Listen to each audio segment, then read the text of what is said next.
Hello students, welcome to ज्ञानम institute Amritsar. तो हम एसएससी सीजीएल 2024 की जो ऑल शिफ्ट्स हैं उसको सॉल्व कर रहे हैं, जिसमें आज शिफ्ट 3 की जो है टर्न है। तो इसमें हम मैथ सेक्शन को देखेंगे। 2024 में जितने भी सीजीएल के एग्जाम हुए थे उसमें मैथ्स किस लेवल का था, क्वांट किस लेवल का था, उसको देखेंगे। ठीक है। सीजीएल 2025 की फिलहाल कोई डेट नहीं है अभी, क्योंकि जब एग्जाम आउट होना था वो डेट निकल चुकी है। तो एसएससी का जो टीसीएस के साथ कोई प्रॉब्लम चल रही है, सो टीसीएस पेपर कंडक्ट नहीं करेगी, कोई और एजेंसी पेपर कंडक्ट करेगी। उसको फाइनल करने में अभी टाइम लग रहा है। सो आपके पास एडवांटेज है कि आप इस टाइम को अच्छे से यूज करें। ठीक है। तो इस जो लेक्चर की पीडीएफ है वो हमारे टेलीग्राम चैनल पे मैं अपलोड कर दूंगा। ठीक है। टेलीग्राम चैनल का लिंक जो है वो डिस्क्रिप्शन बॉक्स में जो है मैं ऐड करूंगा। इससे पहले जो दो शिफ्ट्स हुई हैं उसकी जो वीडियो लिंक है वो भी मैं डिस्क्रिप्शन बॉक्स में ऐड कर दूंगा। ठीक है।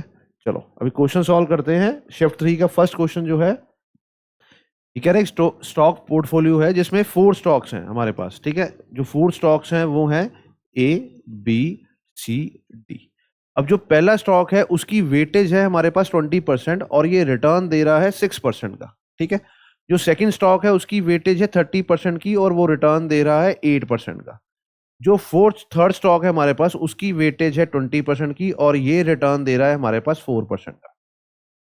जो फोर्थ स्टॉक है उसकी वेटेज बची हुई कितनी है, 30%, क्योंकि ये टोटल जो है जो पोर्टफोलियो होता है वो 100% होता है।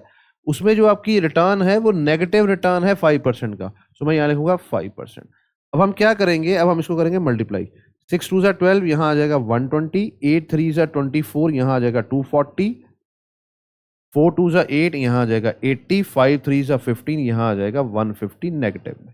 अब मैं सबको प्लस करके टोटल जो पोर्टफोलियो की वेटेज है उसे डिवाइड कर दूंगा। टोटल पोर्टफोलियो की वेटेज कितनी है हमारे पास, 100% रहेगी। ठीक है।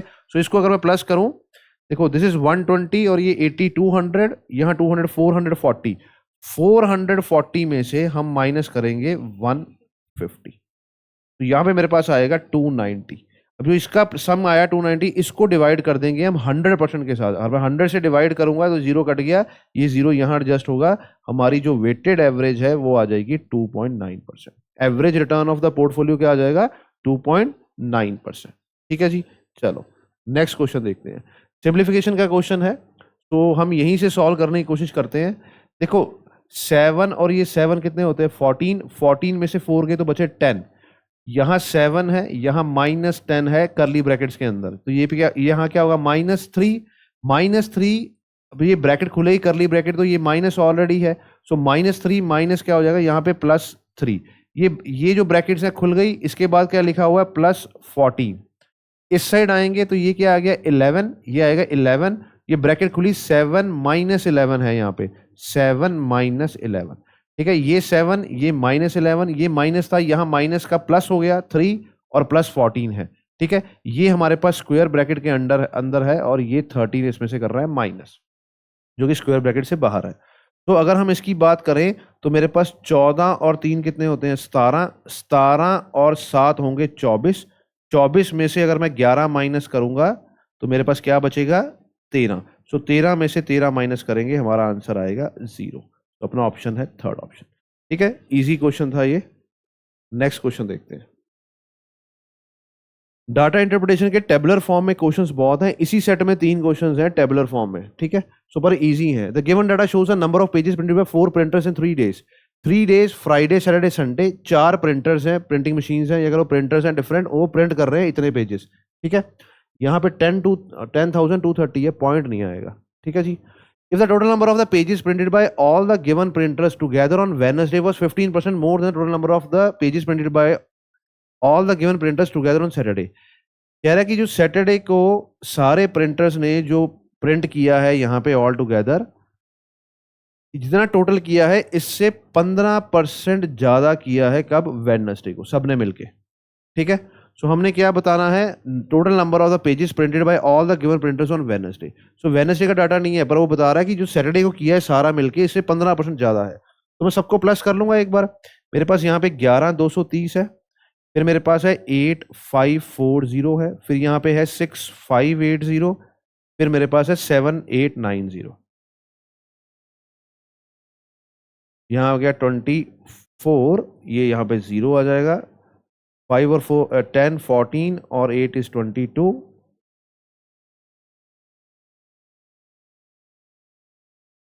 यहाँ पे आ गया 34240। तो जो सैटरडे को इन्होंने प्रिंट किया है वो किया है 34240। इसका 15% ज्यादा, इसका 10% कितना होगा 3424। इसका 10% कितना होगा 3424।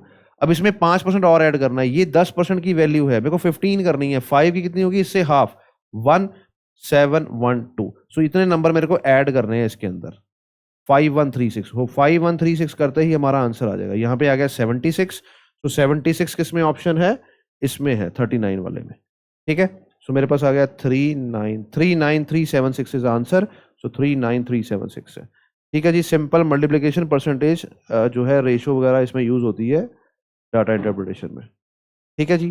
सो question number 4 is in the clearance sale sari whose marked price was, marked price था साड़ी का कितना 10,490 and is now sold for ₹9,441। So this is selling price. इतने की थी, इतने की बेच दी हमने। बताना डिस्काउंट परसेंटेज कितना है, पहले मैं देखूंगा डिस्काउंट कितना है। 10 में से 1 गए 9, यहाँ 8 रह गए, 8 में से 4 गए 4, यहाँ 0, यहाँ 1। तो मेरे पास जो डिस्काउंट है वो है 1049। डिस्काउंट किस पे होता है, एमआरपी पे। एमआरपी कितना है 10490। अब इसका 10% जो है वही ऊपर लिखा हुआ है, तो मेरा आंसर क्या होगा 10%। ठीक है जी, लगी समझ, इजी क्वेश्चन है ये भी। नेक्स्ट देखते हैं। The pipe can fill the overhead tank in 12 hours. एक पाइप है, मान लेते ए है, ये किसी टैंक को 12 घंटे में फिल करती है। ठीक है, but due to the leak at the bottom it is filled in 18 hours.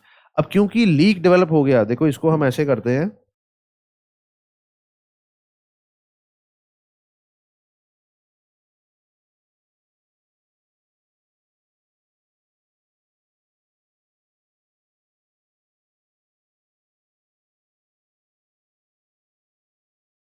मान लो ये एक टैंक है, इसमें एक पाइप है जो इनलेट है ए। ठीक है, इसको 12 घंटे लग रहे हैं इस टैंक को फुल करने के लिए। एक लीक डेवलप हो गया नीचे, एक लीक डेवलप हो गया नीचे, जिसकी वजह से अब ये टैंक जो है, इसको लीकेज को बी मान लेते हैं, ये टैंक अब 18 आवर्स में फिल हो रहा है। इसका मतलब क्या है, फिल तो हो रहा है, इसका मतलब पाइप ए भी ओपन है और पाइप बी जो लीकेज है ये भी ओपन है। इसका मतलब दोनों पाइप्स जब काम कर रही हैं तो 18 आवर्स लग रहे हैं। ठीक है, समझ गए। पानी भरने में लीकेज के दौरान कौन कौन सी पाइप वर्किंग है, ए इनलेट भी और आउटलेट भी। अब देखो अगर मैं इसका एलसीएम लूँ, टाइम एंड वर्क का कॉन्सेप्ट है, 12 और 18 में जो एलसीएम है वो कितना आएगा 36। ये 3 यूनिट काम कर रहा है, ये कर रहा है, सॉरी ये 2 यूनिट काम हो रहा है, 18 2 जा 36 18। इसका मतलब क्या है कि जो ए पाइप है वो 1 घंटे में 3 लीटर पानी फिल कर रही है, तभी 12 घंटे में 36 फिल कर रही है। 36 क्या हो गया, इस टैंक की कैपेसिटी आ गई, टोटल यूनिट्स कितने हैं।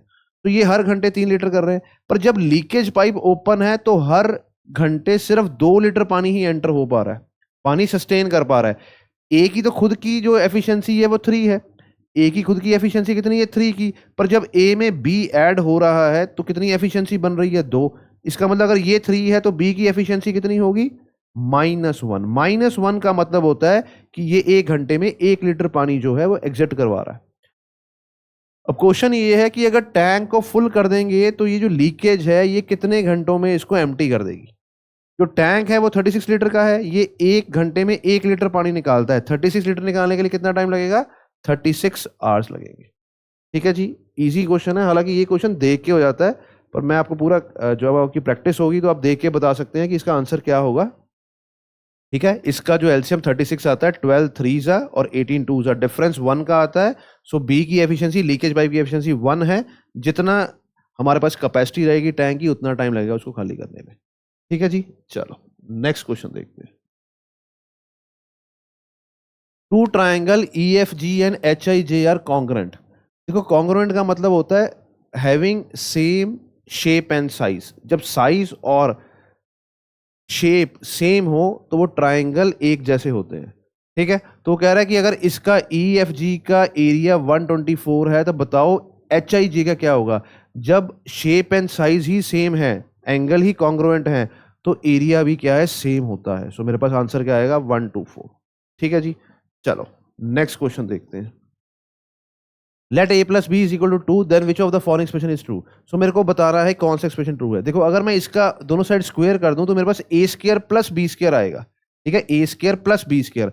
अगर मैं यहाँ बात करूं a square plus B square की, तो एक्चुअली यहाँ पे साइन मिसिंग है, तो यहाँ पे बेसिकली b तो पॉजिटिव ही है, यहाँ पे नहीं मेरे को साइन पता, देखते हैं क्या आएगा। सो b तो पॉजिटिव ही है यहाँ पे, सो b जब यहाँ आएगा तो a square minus B square हो जाएगा, इसका मतलब ये वाला जो है इसमें आंसर नहीं होना चाहिए, ठीक है।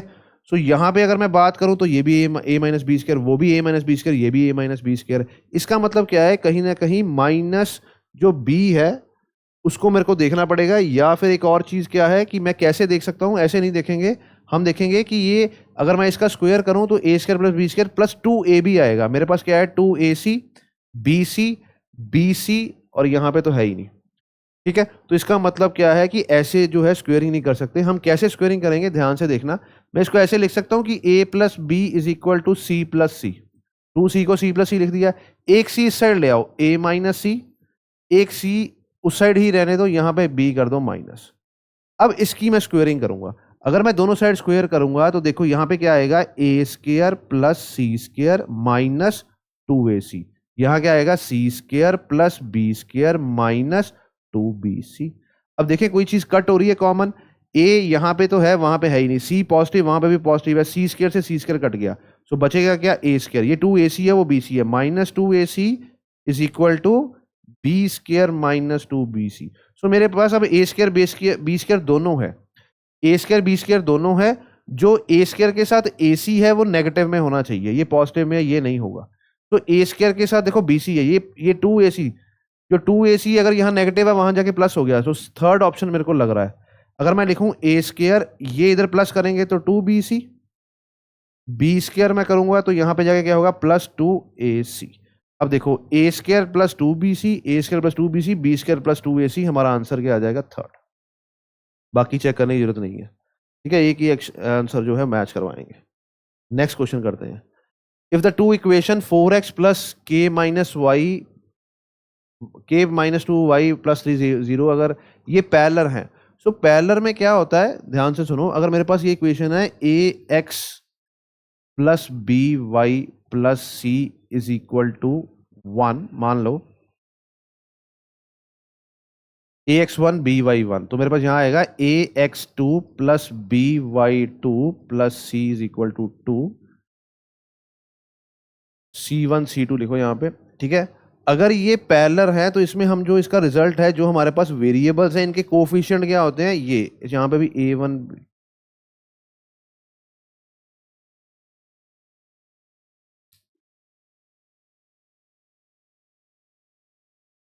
यहाँ पे आएगा a1x plus b1y plus c is equal to 0। अच्छा x एंड y वेरिएबल तो सेम ही है, एंड दूसरी साइड है a2x plus b2y plus c is equal to 0, ठीक है, c1 c2।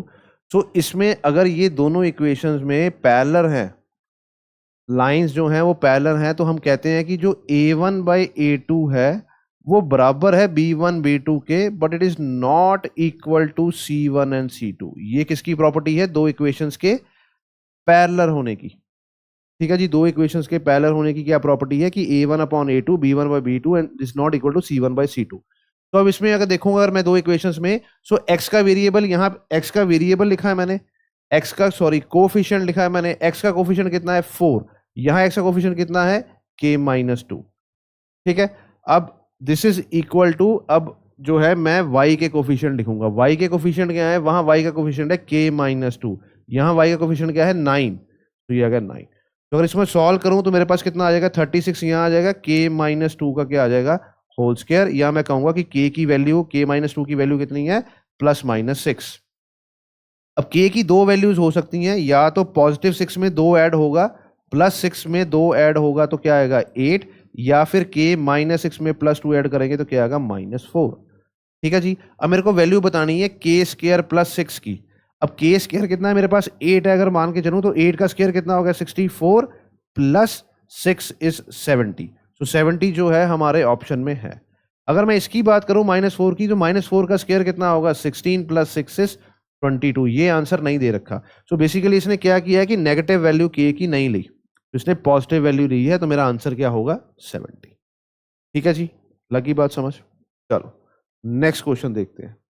Again tabular form में डाटा है। Study the given table and answer the question that follows. The given data shows the production of T shirts by 4 companies. तो 4 companies है, C1 C2 C3 C4। T shirt produce कर रहे हैं, years दिए हुए हैं। Which company had the maximum average production of T shirt during these 4 years. तो average सबसे ज्यादा किसकी है, कंपनी वाइज बताना है। ठीक है, अब देखो ये सारे नंबर्स अगर मैं ध्यान से देखूं, अगर मैं सी की बात करूं तो ये 240 के अराउंड है, 240 से कुछ ज्यादा है, 240 से कुछ अराउंड है, जो कम है। सो मैं मान लेता हूं इसकी एवरेज जो है 240 है। हम डेविएशन चेक कर लेते हैं। अगर मान लो मैं इसकी एवरेज 240 है, तो ये कितना ज्यादा है, पहले वाला 3 ज्यादा है, फिर क्या है 8 ज्यादा है, ये 8 कम है और ये 2 ज्यादा है। तो देखा जाए तो +8 -8 कैंसिल हो जाएगा, +3 और +2 कितना आ गया, +5। तो अगर मैंने एवरेज 240 मानी थी, उससे नंबर कितना ज्यादा आया, 5। अब 5 को 4 में डिवाइड करना है, 5 को 4 में डिवाइड करेंगे तो मेरे पास आ जाएगा 1.25। इतनी एवरेज जो है ज्यादा है। तो इसकी एवरेज मेरे पास कितनी आएगी, इसकी एवरेज आएगी मेरे पास 241.25। ठीक है, प्लस करके अगर मैं डिवाइड करूंगा उसमें टाइम ज्यादा लगेगा, इसमें फटाफट हो जाएगा। जैसे कि यहां पे अगर मैं देखूं ध्यान से, देखो ये 40 से +4 है, ये -1 है, ये तो 0 ही है, और ये +4 है। तो 4 और 4 कितना हो गया, 8, 8 - 1 इज 7। सो अगर मैं 7 को डिवाइड करूंगा, अगर मैं 7 को डिवाइड करूंगा 4 पार्ट्स में, तो कितना आएगा 1.75। तो ये 240 में ऐड कर दो। तो 240 में अगर मैं ऐड करूंगा तो क्या आएगा 241.75। सो मेरे को ज्यादा बतानी है तो ये वाला ऑप्शन तो नहीं होगा, क्योंकि इससे ज्यादा तो C2 की आ गई है। अब इसका देखते हैं। देखो ये +4 है, ठीक है, दिख रहा है, ये +4 है, ये -4 है, ये -5 है, ये माइनस कितना है 10। तो बेसिकली क्या माइनस वाला पार्ट ज्यादा है। अगर हम ध्यान से देखें तो माइनस वाला पार्ट जो है ज्यादा, माइनस कितना है, -15 है। सो मेरी 240 से कम हो जाएगी। 240 से कम वाली नहीं चाहिए मेरे को, क्या चाहिए 240 से ज्यादा चाहिए, क्योंकि 241.75 तो ज्यादा है हमारे पास। यहां पे 240 से कितना 0, यहां -10 +18 +2। ठीक है जी। अब इसमें अगर मैं ध्यान से देखूं, सॉरी 18 नहीं, +8 है यहाँ पे। ठीक है, यहाँ पे क्या है 8 +8। तो ये 8 और 2 10 और -10, ये इसकी एवरेज 240 ही आएगी। सो मेरे पास आंसर जो आएगा वो क्या आएगा, C2 आएगा। आंसर क्या आएगा, C2। ठीक है, समझ गए। हमने सबको प्लस करके 2 से डिवाइड नहीं किया, हमने एक एवरेज मान ली, उससे डिविएशन चेक करके हमने एवरेजेस निकाल ली।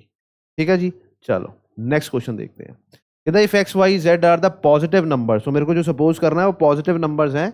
कह रहा है कि अगर x + y + z 1 है, तो मेरे को बताना है 1/x + 1/y + 1/z, इसकी वैल्यू क्या होगी।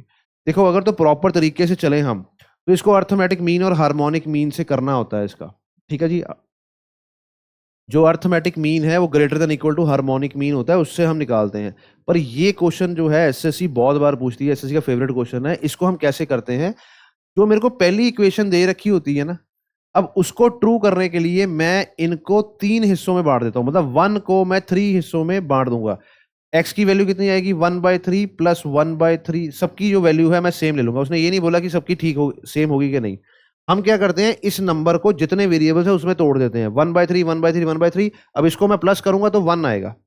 ठीक है, इसको अगर मैं प्लस करूंगा तो क्या आएगा 1 आएगा। तो इसका मतलब x की वैल्यू मैंने कितनी ली 1/3, y की कितनी वैल्यू ली 1/3। अब x की वैल्यू यहां पे क्या है 1/3, y की वैल्यू क्या है 1/3, z की वैल्यू कितनी है 1/3, 1/1/3।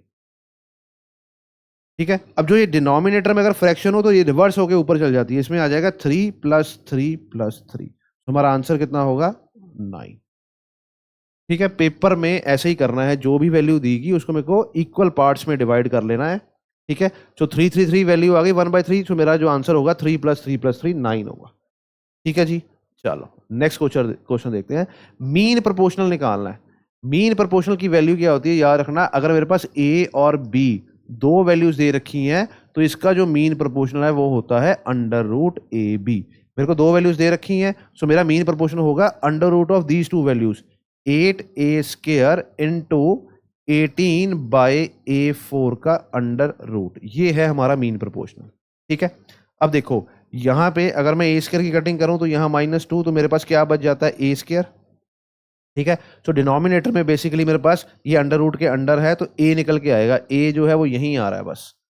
ठीक है, बाकी देख लेते हैं। अब यहाँ पे क्या 8 है, 8 को अगर मैं 8 को मैं ऐसे लिख सकता हूँ 4 इंटू 2 8 इंटू यहाँ लिख देते हैं 18। अब 4 अंडर रूट 4 से बाहर क्या आएगा, 2 आ जाएगा। 18 2 36, 36 से बाहर क्या आएगा, 6 आ जाएगा। अब ए स्क्वायर का क्या है, ए, मेरा आंसर क्या है 12/ए। तो हमारा आंसर क्या, मैंने पहले ही बताया था कि डिनोमिनेटर में ए आ रहा है, तो 12 जो है 12/ए जो है आंसर। नेक्स्ट देखते हैं, ट्रिग्नोमेट्री का क्वेश्चन है कि secant A plus tan A upon secant A minus tan ए ये है, तो हमें बताओ कि कोसीकेंट ए की वैल्यू क्या है। इसमें हम कॉम्पोनेंटो डिविडेंडो लगाते हैं, पर जैसे आपने 11th 12th या 10th में लगाया हो वैसे नहीं लगाते, हमें ना रिजल्ट पता होना चाहिए। अगर 2 नंबर प्लस हो रहे हैं 2 नंबर माइनस हो रहे हैं, तो इसका मतलब क्या, सीकेंट ए जो है यहाँ पे पॉजिटिव माइनस, जो यहाँ पे पॉजिटिव वाला नंबर होता है वो अगर मैं कॉम्पोनेंट डिविडेंड लगाऊंगा तो मेरे पास ऐसे आया था secant A upon tan A. Basically ये आता है 2 सीकेंट ए अपॉन 2 tan ए, 2 से 2 कट जाता है, बचता ये है। ठीक है, कॉम्पोनेंट डिविडेंड लगाना आता है ना, कॉम्पोनेंट डिविडेंड का मतलब होता है कि अगर मेरे पास a/b है, इसका कॉम्पोनेंट डिविडेंड होता है a plus B upon a minus B. तो इसमें नीचे वाला नंबर प्लस करके फिर नीचे वाले में इसमें नंबर माइनस करेंगे, एक बार इन दोनों को प्लस करेंगे, डिनोमिनेटर में इन दोनों को माइनस करेंगे, तो मेरे पास ये रिजल्ट निकल के आता है। जो पहले जो पॉजिटिव नंबर होता है वो ऊपर आता है, जो नेगेटिव में होता है वो नीचे आ जाता है। ठीक है, सो ये रिजल्ट याद करके रखना है। अब वहां पे कॉम्पोनेंट डिविडेंड लगाएंगे तो 7 और 4 कितना हो गया 11, और 7 माइनस 4 इज 3। अब देखो सीकेंट ए की वैल्यू होती क्या है 1/cos ए, और tan ए की वैल्यू क्या होती है sin a/cos ए। अब cos ए से cos ए कैंसल, 1/sin होता है कोसीकेंट ए।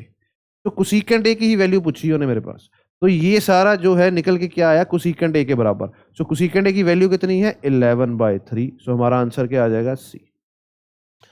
ठीक है जी,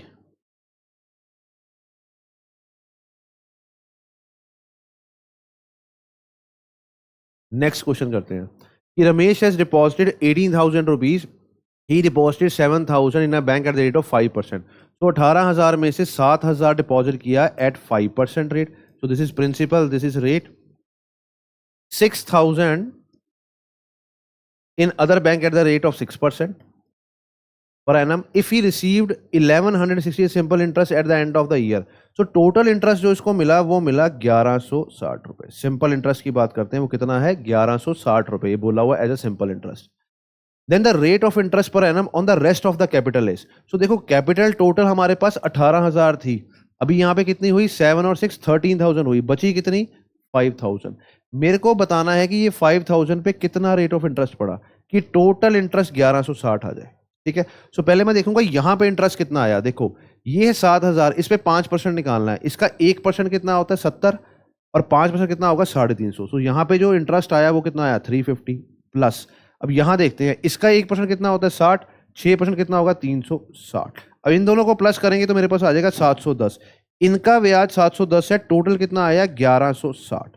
तो इसका मतलब यहाँ पे कितना आएगा, ये आ गया 50, 11 में से 7 गए 4, तो यहाँ पे जो इंटरेस्ट आया है वो आया है 450। यहाँ पे जो इंटरेस्ट आया है वो कितना आया 450। मैंने देखना है कि 5,000 का कितना परसेंट जो है वो 450 होगा। देखो 5,000 का 1% कितना होता है, 5,000 का 1% कितना होता है 50। अब मेरे को ये इंटरेस्ट को 450 करना है, तो किससे मल्टीप्लाई करूंगा, 5 को किससे मल्टीप्लाई कर 45 आए 5 से। ठीक है जी, तो यहां पे सॉरी 5 को 9 से मल्टीप्लाई करेंगे तो 45 आएगा ना, सॉरी 5 को 9 से मल्टीप्लाई करेंगे तो क्या आएगा 45। सो 1% की जगह मैं 9 से मल्टीप्लाई करूंगा तो यहाँ कितना आ जाएगा 9%। इसका मतलब 5,000 के 9% की वैल्यू है 450। सो मेरा आंसर क्या होगा 9%। ठीक है जी, चलो नेक्स्ट क्वेश्चन करते हैं। If the length breadth height of the cuboid is this then the volume is. So volume of cuboid का फॉर्मूला क्या होता है, ये बड़ा इजी क्वेश्चन डाला है, ये होता है length into breadth into height बस। तो अपने पास 8 centimetre into 4 centimetre into 6 centimetre, centimetre cube में वॉल्यूम ढूंढनी है, ऑटोमेटिकली सेंटीमीटर क्यूब हो गया। सो मेरे पास क्या वैल्यू आएगी 8 6 जा 48, 48 इंटू 4 आएगा 192, 48 का डबल 96, 96 का डबल 192। सो मेरा ऑप्शन आंसर क्या आएगा? ठीक है जी, चलो नेक्स्ट क्वेश्चन देखते हैं। फिर टेबुलर फॉर्म में मैंने बताया था 3 क्वेश्चन आए हैं, ये तीसरा है। The following table shows a sale in thousands of different types of helmets ABCDE over the given years 1998 से 2002. What was the percentage increase in the sale of the helmet C? Sale of the helmet C in 2002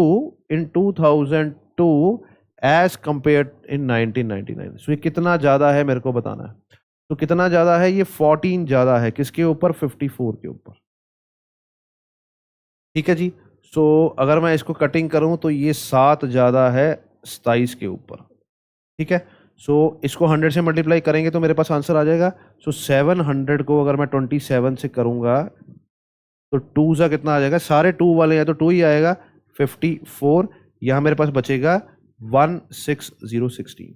अब देखो 27 का 10 से करेंगे तो 270 आएगा, उसका half कितना होता है? 135। तो 135 को अगर मैं यहाँ करूंगा 5 से तो मेरा आंसर आएगा कितना? यहाँ पे बचेगा 25। अब देखो 25 वाले कितने ऑप्शन है? एक ही ऑप्शन है मेरे पास। 25 वाला कितना? एक ही ऑप्शन है। यहाँ 25 है सर, तो इसका मतलब क्या? अपना आंसर है 25.93। आगे कैलकुलेट करने की जरूरत नहीं है। नेक्स्ट करेंगे, study the given graph and answer the question that follows. वो टेबुलर की जगह आप क्या आ गया? बार ग्राफ आ गया। The graph shows the production of the refrigerator by 3 companies.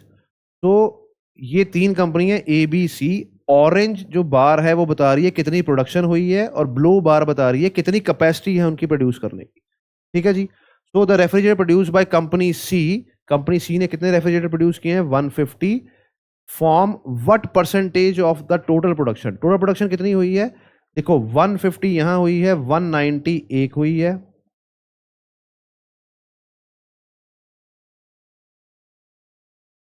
और 140 क्या यहाँ हुई है। सो यहाँ आ जाएगा 0, 13 और 5 18। सो यहाँ पे आ गया 480। सो मेरे को निकालना है 480। 0 से 0 कैंसिल हो गया, 5 ज़ा 15, और यहाँ पे मेरे पास आ जाएगा 16 ज़ा 80। तो मेरे पास जो वैल्यू है वो कितनी है? 5/16। ठीक है। 1/16 हमारे पास होता है 6.25%। इसको 5 से मल्टीप्लाई कर दो तो मेरे पास आएगा 31.25। ठीक है। 5 को 6 से करेंगे तो 30% आ गया, और 5 को 25 से करेंगे तो 125 आता है। तो मेरे पास कितना आ जाएगा? 31.25%। ठीक है जी, चलो नेक्स्ट क्वेश्चन देखते हैं। What is the perimeter in centimeter rounded off to 1 decimal place of the sector of the circle? Sector of the circle क्या होता है? Sector of the circle होता है,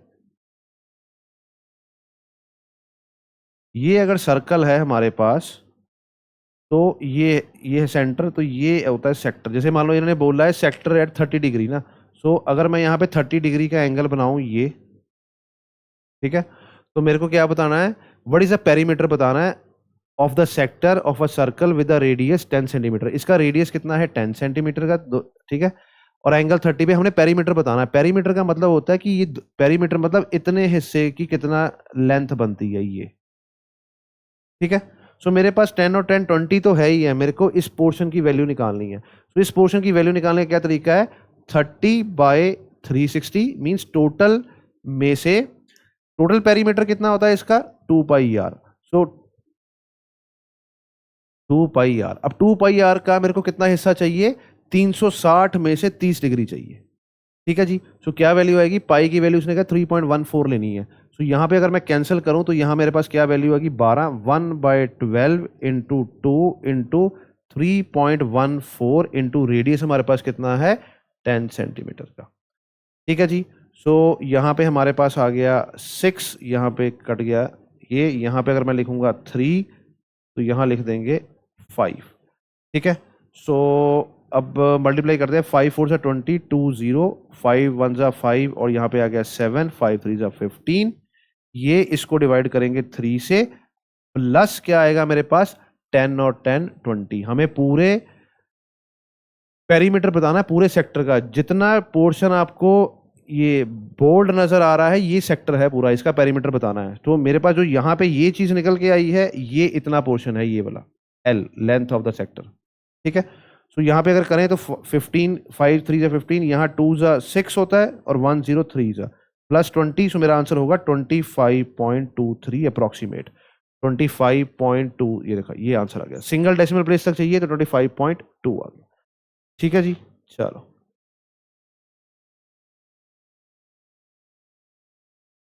And if number this is divisible by 11, then what is the value of k?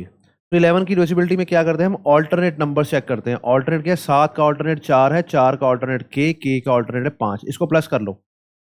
7 + 4 is 11, 11 + k is 11 + k, और 11 में 5 करेंगे तो यहाँ पे आ जाएगा 16 + k। ये एक आ गया।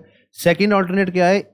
8 और 5 इज 13, 13 और 8 इज 21, 21 और 4 इज 25। सो मेरे को इसको माइनस करना है इसमें से। 11 की डिविजिबिलिटी में ऑल्टरनेट नंबर्स का सम करके आपस में माइनस करना है। माइनस करने के बाद मेरे को नंबर चाहिए होता है या तो 0 या 11 का मल्टीपल, क्योंकि 11 की डिविजिबिलिटी प्रूव करनी है यहाँ पे, तो हमें k की वैल्यू बतानी है। सो यहाँ पे लिख दूंगा 25 - 16 - k। 25 में से 16 जाएंगे तो क्या आएगा? 9 - k। अब मेरे को क्या है, या तो इसका आंसर 0 लेके आना है या 11। 11 तो लेके नहीं आ सकते कि k की वैल्यू जो है पॉजिटिव रखनी पड़ेगी कोई। तो क्या नंबर रखें कि 0 आ जाए? k की वैल्यू रखूंगा मैं 9। 9 में से 9 करेंगे तो 0 आ जाएगा। सो हमारा आंसर है कि k की वैल्यू होनी चाहिए 9। ठीक है जी, इजी क्वेश्चन आया है नंबर सिस्टम से। If A is acute angle which of the following is this. So मैं इसकी भी एक जो है शीट पुट कर दूंगा।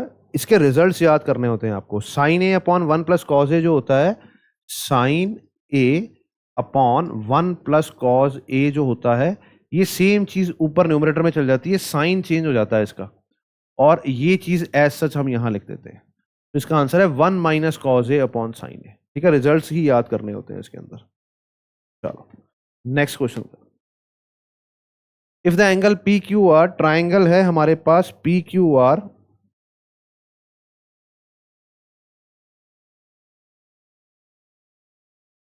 ये मान लो ट्राइंगल है पी क्यू आर। सो यहां पे हम लिखते हैं P, ये है Q, ये है R। एंगल बाइसेक्टर है Q और R का। जो Q और R का अगर मैं एंगल बाइसेक्टर करूं, ये मान लो एंगल बाइसेक्टर है, ठीक है, एंगल का बाइसेक्ट कर दिया हमने। ये दोनों एंगल जो है सेम है। Inside the triangle if Q O R, Q ये जो बाइसेक्ट हो रहा है वो हो रहा है O पॉइंट पे। So if Q O R is 107, then the measure of angle P, मेरे को ये एंगल निकालना है। तो ये ट्राइंगल की एक प्रॉपर्टी है कि जो जब ये एंगल बाइसेक्टर O पे मिलते हैं, ये वाला जो एंगल होता है, जैसे कि मैं लिख रहा हूँ एंगल O जो है ये किसके बराबर होता है? 90 + हाफ ऑफ एंगल जो यहाँ लिखा होता है P। अब इसमें से मेरे पास एंगल O की वैल्यू है 107, यहाँ आ जाएगा 90 + हाफ ऑफ एंगल P। मेरे को एंगल P की वैल्यू निकालनी है। सो अगर 90 यहाँ माइनस करेंगे तो क्या आ जाएगा? 17 is equal to half of angle P। तो एंगल P की वैल्यू कितनी हो जाएगी? 17 × 2 इज 34। तो हमारा आंसर क्या होगा यहाँ पे? 34। ठीक है, सो नॉर्मल सी प्रॉपर्टी है, बार बार पूछता है एसएससीज के बारे में क्वेश्चंस। ठीक है जी, चलो नेक्स्ट क्वेश्चन देखते हैं। If sin theta + 4 cos theta upon 9 sin theta - 2 cos theta is equal to 5/4, then find the value of tan square theta + 5 tan square theta - 5। So basically मेरे को यहाँ से tan थीटा की वैल्यू निकालनी है। ठीक है, tan थीटा की मैं एक बार क्या करूंगा? क्रॉस मल्टीप्लाई करूंगा इसको। अगर मैं 4 को यहाँ मल्टीप्लाई करूंगा तो क्या आ जाएगा? 7 4 = 28 sin theta + 12 cos theta, sorry 12 नहीं 16 cos थीटा। यहाँ 16 cos थीटा आ गया, इज इक्वल टू, अब क्या है कि 5 को इससे करेंगे 45 sin theta minus 5 2 = 10 cos theta. अब sin थीटा एक साइड ले जाओ, cos थीटा एक साइड ले जाओ। यहाँ पे 28 sin थीटा, वहां पे 45 sin थीटा है। सो मैं क्या लिखूंगा? 45 sin थीटा में से अगर मैं 28 sin थीटा माइनस कर दूंगा तो पॉजिटिव में क्या आएगा? 17 sin थीटा। अब ये cos थीटा यहाँ 16 है, यहाँ 10 है, इस साइड आके इसको मैं लिख सकता हूं कि ये आ जाएगा 6 cos थीटा। अब देखो sine theta upon cos theta किसके बराबर आ गया? 6/17। यही होता है हमारे पास जो है टैन थीटा। टैन थीटा की वैल्यू आ गई 6/17। ठीक है, अगर कोई गलती नहीं करी तो 15 2 17, और ये आ गया मेरे पास। अच्छा ये सॉरी, ये माइनस का साइन है, इससे आगे प्लस आ जाएगा तो ये 26 हो जाएगा। ठीक है जी। सो मेरे पास यहाँ पे वैल्यू आएगी 26/17। ठीक है, 26/17। सो अब मैंने निकालना क्या है, tan स्क्वायर थीटा। सो ये है 26/17 का स्क्वायर प्लस 5 एंड 26/17 का स्क्वायर -5। ठीक है जी। चलो यहाँ पे जो है 17 आना। अब 26 का स्क्वायर आपको 50 तक के स्क्वायर्स आने चाहिए, 30 तक के तो जरूरी आने चाहिए। 26 का स्क्वायर होता है 676, 17 का होता है 289 प्लस 5 अपॉन 676 अपॉन 289 -5। तो एक बार तो मेरे को 289 को 5 से मल्टीप्लाई करना ही पड़ेगा। ठीक है, सो 5 से मल्टीप्लाई करने का मतलब होता है हम उस नंबर को हाफ कर देते हैं। 289 को अगर मैं हाफ करूंगा तो कितना आएगा, 144.5। अब इसको हम 10 से मल्टीप्लाई करते हैं। 10 से मल्टीप्लाई का मतलब क्या है कि मेरे पास आंसर आएगा ये। ठीक है जी। सो इसको मैं यहां सॉल्व कर देता हूं, ये एक बार लिख लो, ये वाला पार्ट लिख लो, मैं इसको रब कर देता हूं।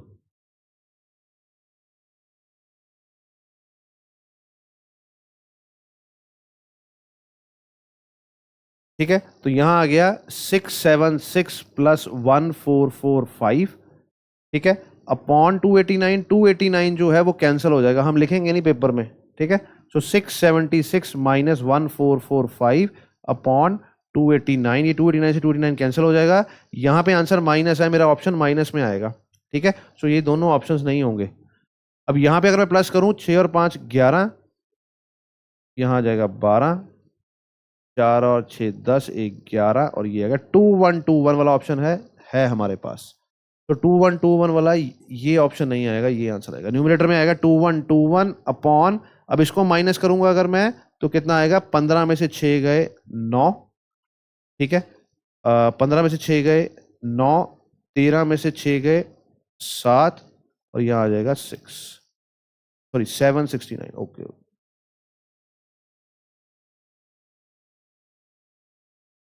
ठीक है, इसको इसमें से माइनस करेंगे 769 आएगा। अपना आंसर आ गया 2121।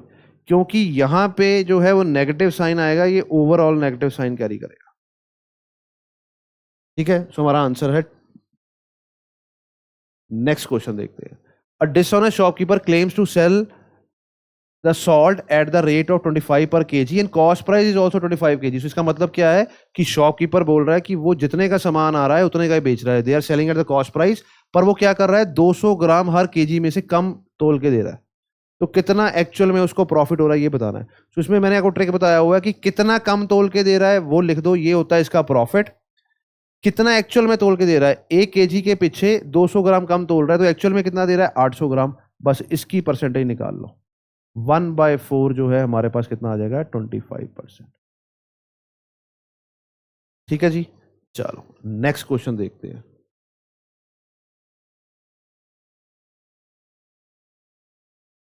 अ thief notice the policeman. So ऐसे करते हैं कि ये मान लो कि पुलिस है और यहां पे है थीफ। तो thief notice a policeman distance of 600 metre. 600 metres दूरी से थीफ ने पुलिसमैन को देखा। The thief started running and the policeman chased him.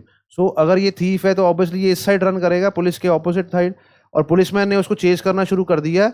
इसकी स्पीड है 12 किलोमीटर पर आवर की और इसकी स्पीड है 15 किलोमीटर पर आवर की। पुलिस की स्पीड इसमें ज्यादा ही होगी क्योंकि हमने कैच करवाना है।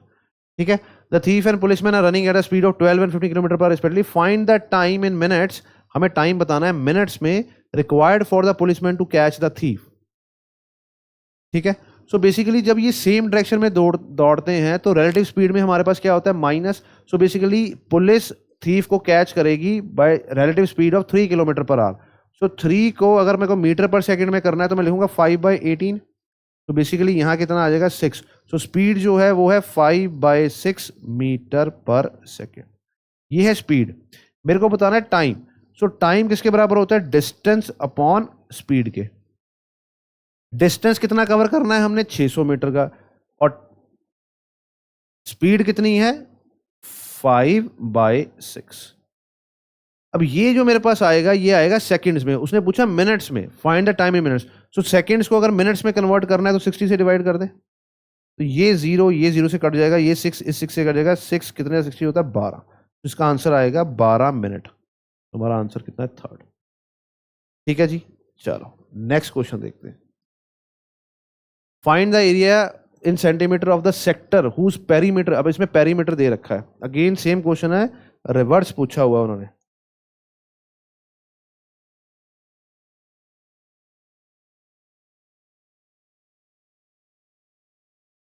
ये मान लो कि सेक्टर है हमारे पास, ये 60 डिग्री का सेक्टर है, corresponding 60 degree. Find the area of the sector, मेरे को इस एरिया, इस सेक्टर का एरिया निकालना है, ये चीज निकालनी है। हुज पेरीमीटर, पेरीमीटर मीन्स ये आर है, ये आर है, ये एल है, मीन्स 2r प्लस एल जो है ये दे रखा है कितना, 64/3 centimeter. Whose perimeter is 2r plus L, जो दे रखा है वो दे रखा है 64/3 centimeter, and the central angle is 60। अब मेरे को बताना है कि इसका एरिया क्या है। सो एरिया के लिए देखा जाए तो मेरे को क्या चाहिए होता है, रेडियस चाहिए होता है, ठीक है जी। सो मेरे पास कंबाइंड वैल्यू है। तो अगर मैं बात करूं कि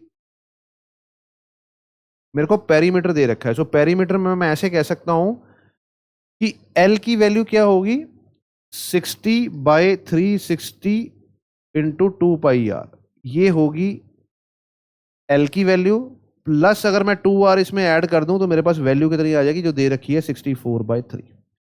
64/3 एक्चुअल में क्या है, ये पेरीमीटर है, जो लास्ट क्वेश्चन में हमने, ऐसे क्वेश्चन में हमने निकाला था ये चीज।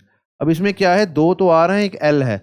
एल को निकालने का तरीका क्या है, ये 2πr में से, 2πr में से कितना हिस्सा है, 60 डिग्री के कॉरेस्पॉन्डिंग, 60/160, तो ये 1/6। तो मैं यहाँ लिख दूं 1/6 इंटू 2 इंटू पाई की वैल्यू वो कह रहा है 22/7 लेनी है, 22/7, यहाँ आएगा r प्लस 2r, ये बराबर है 64/3 के। अब देखो ये है, यहाँ पे आ जाएगा 3, यहाँ पे मेरे पास आ गया 22/21 r plus 2r is equal to 64/3। तो अगर मैं 21 का यहाँ एलसीएम लूँ तो यहाँ आ जाएगा 22r plus 21 into 2 is 42r। तो अगर हम इसको प्लस करें 22 और 42 को, ये 64 आ जाएगा। सो 64r/21 जो है ये किसके बराबर है, 64/3। 64 से 64 कैंसिल हो गया, ये 3 से ये 7, मेरे पास जो रेडियस है वो कितना आ गया, 7 आ गया। रेडियस कितना आ गया, 7। अब देखो पूरे सर्कल का एरिया क्या होता है, πr²। मेरे को कितने एरिया का चाहिए, 60 डिग्री एंगल के कॉरेस्पॉन्डिंग, सो 60/360, ये आंसर निकालना है मेरे को। पाई की वैल्यू है 22/7, आर है मेरे पास 7 इंटू 7, और ये कट जाएगा, यहाँ पे आ जाएगा 1/6। 7 से 7 कट गया, ठीक है जी। तो जो हमारे पास वैल्यू आएगी, यहाँ से 6 का यहाँ पे लिख दूँ 3 और यहाँ लिख देते 11, सो अपना आंसर आएगा 77/3। 77/3 जो कि, ठीक है जी, लगी बात समझ। चलो नेक्स्ट क्वेश्चन देखते हैं। लास्ट क्वेश्चन है सेट का, परसेंटेज का है कि number is first increase by 12% and then increase by 23% and the number so obtain is now decrease by 34%, what is the net increase decrease in the percent nearest to 2 integer. मतलब हमारा answer decimal form में आएगा। तो अगर किसी number को 12% से बढ़ा रहे हैं फिर 23% से बढ़ा रहे हैं, वो कितना बढ़ेगा, हम यहाँ फॉर्म लगाएंगे a plus B plus A B upon 100 का। थोड़ा सा कैलकुलेटिव है क्वेश्चन। तो a plus B plus A B, अब इसको मैं मल्टीप्लाई करूंगा, 23 इंटू 10 इज 230, और 46 में और ऐड करूंगा तो यहाँ आ जाएगा 276/100। तो ये मेरे पास आ गया 35 प्लस 2.76, तो यहाँ पे इंक्रीज हुआ 37.76। अब इस नंबर को डिक्रीज करना है, अब ये a बन जाएगा plus B plus A B upon 100। अब b जो है वो डिक्रीज हुआ कितना, 34, प्लस माइनस माइनस। पहले तो हम देखेंगे, अगर मैं 37 में से 34 निकालूंगा तो यहाँ पे आ जाएगा 3.76। अब माइनस क्या है, इन दोनों का मल्टीप्लीकेशन, ठीक है। सो मैं ऐसे लिखूँ 30, अप्रॉक्सीमेट लेते हैं 75 ले लेते हैं यहाँ पे। अब इसको 34 से मल्टीप्लाई करना है, 4 5 से 20,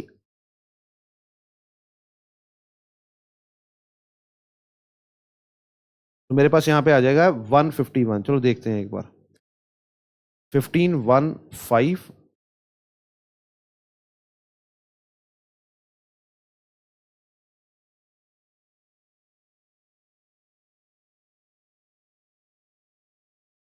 तो इसमें से जो मेरे पास यहाँ वैल्यू आएगी वो आएगी 1283.50 डिवाइड बाय 100। तो यहाँ पे आएगा 3.76 माइनस 12.8। अब 12 में से 3 जाएंगे तो क्या आएगा 9, और 83 में से 76 जाएंगे अगर, तो मेरे पास कितना आ जाएगा 4 और 3 7.7। ये आंसर निकल के आता है। तो मेरे को अप्रोक्सीमेट वैल्यू बतानी है, और ये नंबर जो है नेगेटिव में आया, ठीक है, -12 जो बड़ा है। So 9% decrease is our answer. 9% decrease जो है वो क्या है इसका आंसर, ठीक है जी। तो शिफ्ट 3 जो है हमने कर दी है ऐसे ही। अब बाकी शिफ्ट भी मैं अपलोड करूंगा। सो जो फर्स्ट टाइम आए हैं चैनल पे वो लाइक सब्सक्राइब कर दें, ठीक है। Thank you.